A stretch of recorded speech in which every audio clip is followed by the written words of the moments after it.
Assalamualaikum warahmatullahi wabarakatuh. Selamat pagi dan salam sejahtera untuk kita semua. Yang saya hormati para pendiri dan ekonom-ekonom senior dari Indef, Profesor Didin S. Damanuri, Ibu Afiliani. Yang saya hormati Deputi Bidang Pengembangan Kewilayahan Kementerian BPN Bappenas, Pak Medrilzam. Yang saya hormati Direktur Program Indef, Ibu Esa M. Rahbini. Yang saya hormati Asisten Perekonomian dan Keuangan Sekretaris Daerah Provinsi DKI, Ibu Suharini Eliawati. Yang saya hormati Direktur Pengembangan Big Data Indef, tuan rumah Pak Eko Listianto, para ekonom dan para peserta, para ahli, hadirin hadirat sekalian yang saya muliakan. Pertama, bersyukur kehadirat Tuhan Yang Maha Kuasa atas seluruh karunia-Nya sehingga pada hari ini saya dan kita semua bisa hadir dalam seminar Indef Proyeksi Ekonomi Indonesia 2026, menata ulang arah ekonomi berkeadilan. Sebuah seminar yang sangat penting dan ditunggu-tunggu hasilnya bagi kita semua untuk agar perjalanan pembangunan kita tepat sasaran dan arahnya sesuai dengan yang menjadi amanat konstitusi. Bapak Ibu sekalian, ketika berbicara tentang perekonomian Indonesia, seringkali kita terpaku pada angka-angka yang muncul dan grafik. Kita larut dalam bahasa ringkasan eksekutif, bangga dan merasa tangguh saat angka-angka menunjukkan pertumbuhan, lesu dan tak berdaya ketika angka-angka menunjukkan penurunan. Saya membaca laporan BPS bahwa perekonomian Indonesia di kuartal ketiga yang lalu tumbuh 5,04%. Saya juga membaca laporan OECD yang memproyeksikan ekonomi kita tumbuh 4,9% pada 2026. Lebih tinggi dari perkiraan pertumbuhan perekonomian global sebesar 2,9%. Bukan berarti angka-angka statistik itu salah dan pendapat para analis sekedar analisa saja, namun saatnya kita melihat perekonomian Indonesia bukan lagi sebatas deretan angka, melainkan langsung dari sumber denyutnya, yaitu kehidupan masyarakat. Para pekerja yang pendapatannya sulit mengejar kenaikan harga-harga kebutuhan, para petani dan nelayan yang masih bekerja dengan pola produksi yang stagnan, para pekerja informal yang belum terlindungi kesejahteraannya, para pelaku UMKM yang diliputi kecemasan penghasilan. Inilah fakta-fakta situasi dan tantangan yang kita hadapi satu dekade terakhir. Kita bisa menemukan potensi perekonomian yang besar di desa, tetapi kita juga melihat kemiskinan yang ada di desa. Dari 23,85 juta orang miskin, dan 2,38 juta diantaranya berada dalam kemiskinan ekstrim, separuhnya ada di desa. Kita juga menyaksikan angka Gini rasio terus turun, saat ini 0,38, tetapi di saat yang sama kita juga mendapati bahwa 1% orang terkaya di negeri ini menguasai hampir 50% total kekayaan nasional kita. Pertumbuhan dan pemerataan masih berjalan di dua jalur yang berbeda. Makro tumbuh, mikro bertahan. PDB naik tetapi pendapatan keluarga rapuh. Ekonomi berkembang tetapi aksesnya tidak selalu merata. Inilah yang saya sebut sebagai kemacetan struktural. Ekonomi tidak menetes dari atas ke bawah. Ia bertahan di kantong-kantong sebagian orang, sementara sebagian lainnya tetap hidup dengan kantong yang kosong. Di sisi yang lain, kita harus mengakui pendekatan negara terhadap kemiskinan selama ini lebih dekat kepada model negara kesejahteraan. Negara hanya bertindak sebagai penyedia perlindungan sosial dasar, tetapi tidak mendukung pemberdayaan. Atas dasar itulah Presiden Prabowo Subianto berulang kali menegaskan kita perlu memperbaiki desain ekonomi nasional dari trickle down effect menjadi pertumbuhan dari desa dan dari bawah, yang oleh pakar kerap disebut sebagai istilah pertumbuhan melalui pemerataan. Pendekatan kita terhadap kemiskinan juga telah berubah dari bantuan sosial menjadi paradigma pemberdayaan. Negara hadir secara langsung mendorong peningkatan kapabilitas kemandirian dan pertumbuhan kesejahteraan masyarakat secara berkelanjutan. Dalam kesempatan ini izinkan saya menegaskan, hanya dengan pemberdayaan kita dapat mengurai kemacetan struktural untuk memajukan kesejahteraan umum. Jadi tema menata ulang itu sebetulnya apa yang menjadi kemauan Pak Prabowo sejak pasca dilantik menjadi presiden. Rapat pertama kabinet, Pak Prabowo menyampaikan bahwa saatnya menata ulang arah dan strategi pembangunan ekonomi nasional. Dalam hal ini tentu review dari Indef sangat penting karena beliau juga menginginkan mesin-mesin baru pertumbuhan ekonomi yang tidak sama dengan pola-pola selama ini. Karena itu cara baru yang akan kita tempuh termasuk pemberdayaan bukanlah menjadi proyek sampingan negara saja, bukan pekerjaan tambahan ketika anggaran longgar, apalagi bentuk lain dari CSR pemerintah. Pemberdayaan adalah mandat konstitusi, inti dari janji Republik ini kepada seluruh warganya. Di dalam pemberdayaan terkandung visi ekonomi tentang bagaimana pertumbuhan harus dinikmati, dibagi, dirasakan oleh seluruh rakyat Indonesia. Inilah yang disebut sebagai, para pendiri bangsa menyebut dalam konstitusi kita, pasal 33 dan 34, yang saya menyebutnya sebagai ekonomi konstitusi. Pasal 33 menegaskan dua prinsip besar yang menjadi fondasi pemikiran ekonomi negara kita. Pertama, bahwa cabang-cabang produksi yang penting bagi negara dan yang menguasai hajat hidup orang banyak harus digunakan sebesar-besarnya untuk kemakmuran rakyat. Artinya, negara tidak boleh sekedar penonton, negara harus memastikan bahwa kekayaan alam, sumber daya strategis, aset publik benar-benar menjadi mesin kesejahteraan. Itulah yang sering disampaikan oleh Presiden Prabowo dalam berbagai rapat, berbagai forum, bahwa pentingnya pasal 33 dan 34 untuk dilaksanakan secara konsisten, sungguh-sungguh, dan tidak hanya menjadi referensi umum belaka. Bahkan ketika suatu hari ada rapat koordinasi, Pak Presiden menyampaikan semua menteri boleh off karena yang saya omongkan lagi-lagi pasal 33, kalian nanti enek katanya.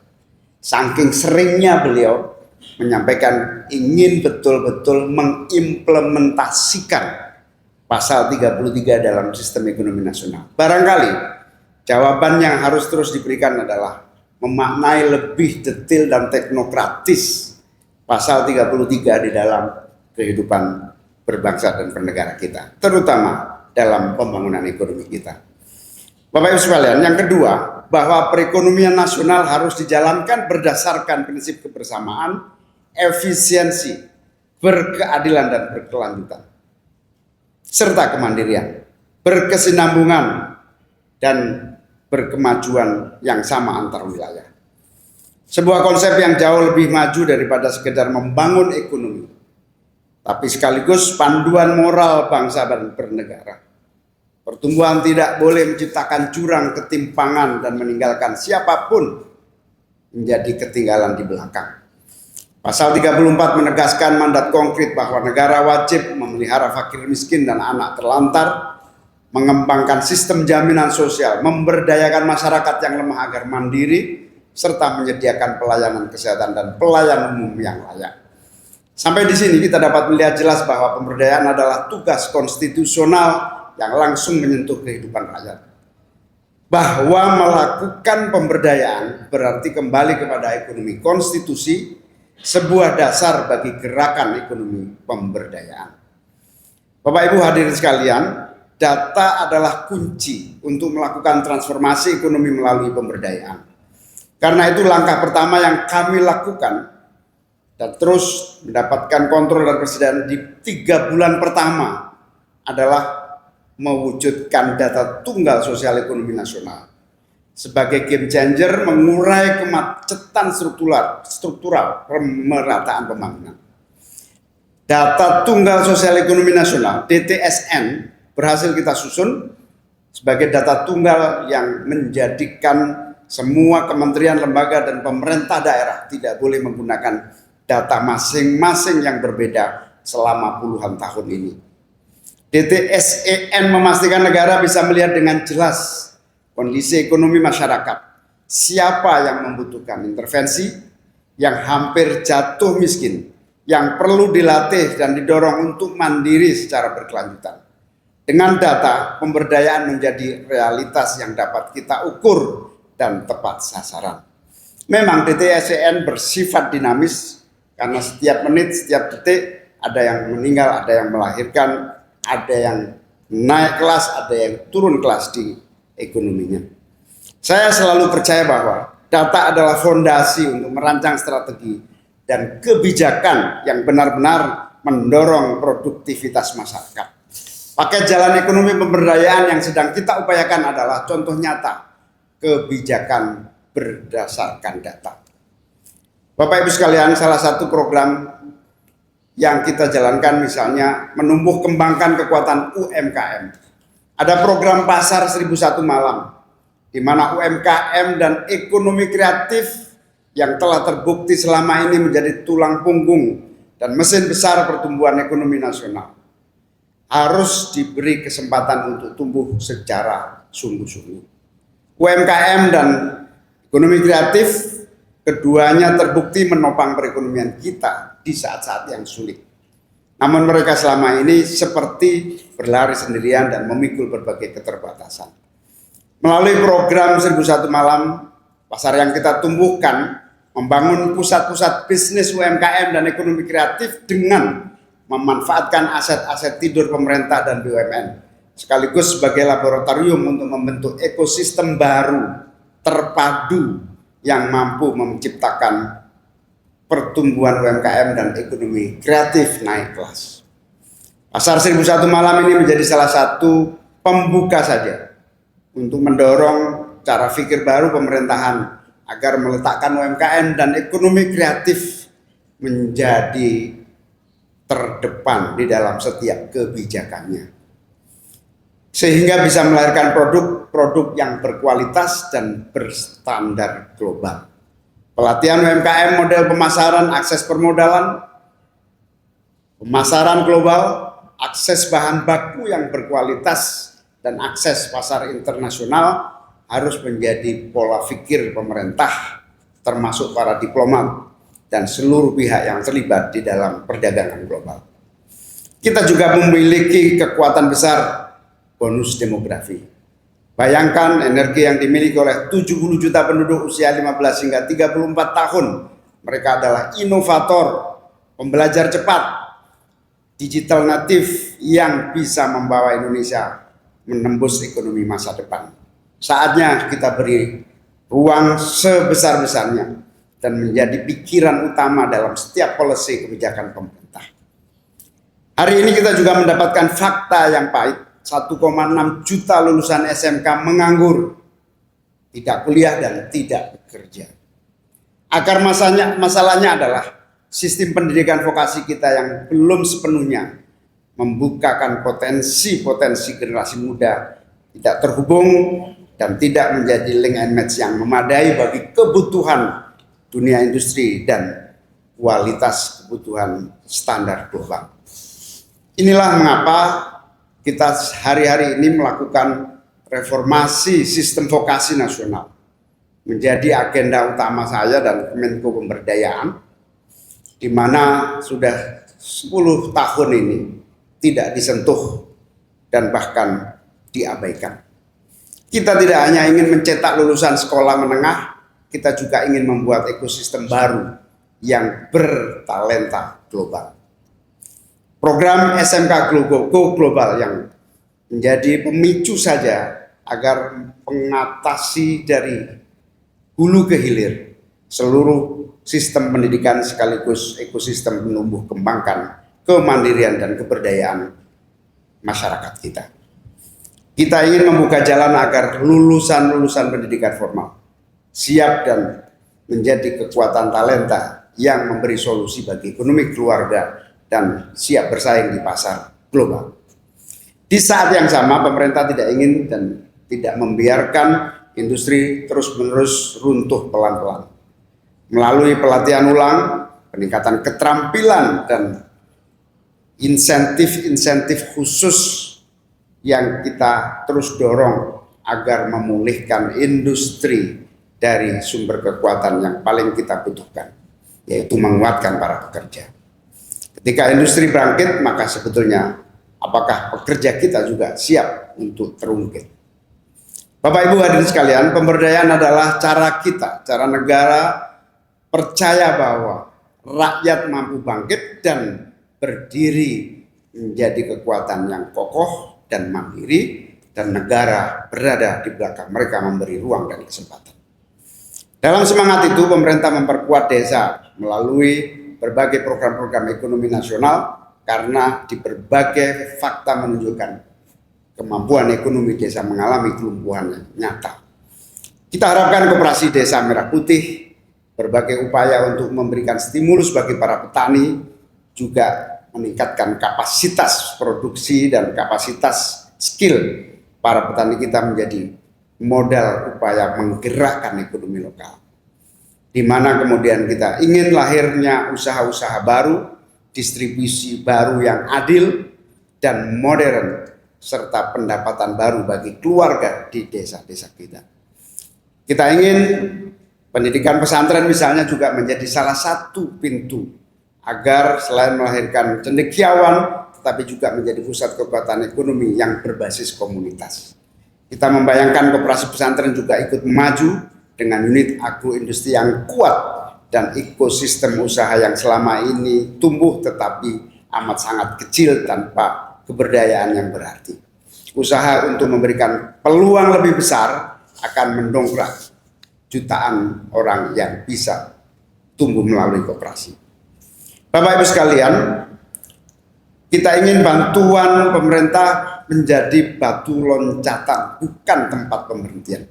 Pemerintah mengambil langkah-langkah bantuan sosial akan difokuskan kepada mereka yang benar-benar tidak mampu saja, yaitu lansia, penyandang disabilitas, dan masyarakat yang tidak mungkin bertahan tanpa bantuan negara. Sementara mereka yang masih produktif akan kita dorong untuk bangkit melalui akses lapangan kerja, peluang usaha, pelatihan, dan dukungan untuk mengembangkan keterampilan yang memberikan mereka untuk produktif bagi masa depan mereka.